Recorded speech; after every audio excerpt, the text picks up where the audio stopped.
The story of Samori Touré, the West African resistance hero. In the heart of 19th century West Africa, as European colonial powers advanced with relentless force, one man rose with fierce determination to defend his people, culture, and land. That man was Samori Touré, a warrior, a statesman, and a symbol of African resistance. His life story is one of courage, strategy, and the unyielding spirit of freedom. A humble beginning. Samori Touré was born around 1830 in Miniambaladougou, in what is now southeastern Guinea. He was born into a trading family of the Mandinka ethnic group, and from a young age, he was exposed to the complex world of commerce, diplomacy, and conflict in a region rich with culture but also plagued by inter-ethnic wars and slave raids. When his mother was captured during a raid by slave traders, Samori struck a deal. He offered himself in her place. This event marked the beginning of his transformation from a merchant into a warrior.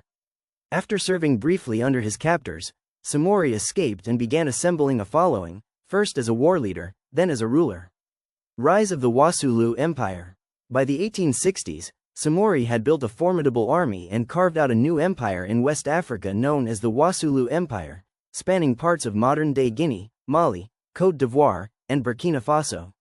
He declared himself Fa'ama, military ruler, and later took the Islamic title of Al-Mami, emphasizing both his military leadership and his commitment to Islam.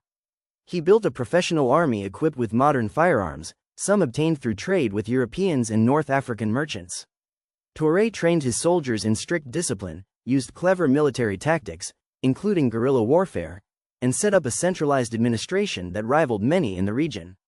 Resistance against French colonialism. As the French colonial empire expanded aggressively through West Africa in the late 19th century, Samori Touré emerged as one of the most formidable opponents.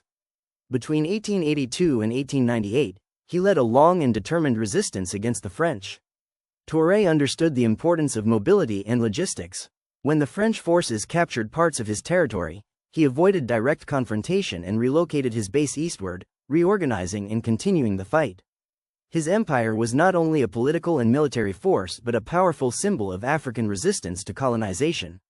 The fall and exile. Despite his tenacity, Samori's empire was worn down by years of war.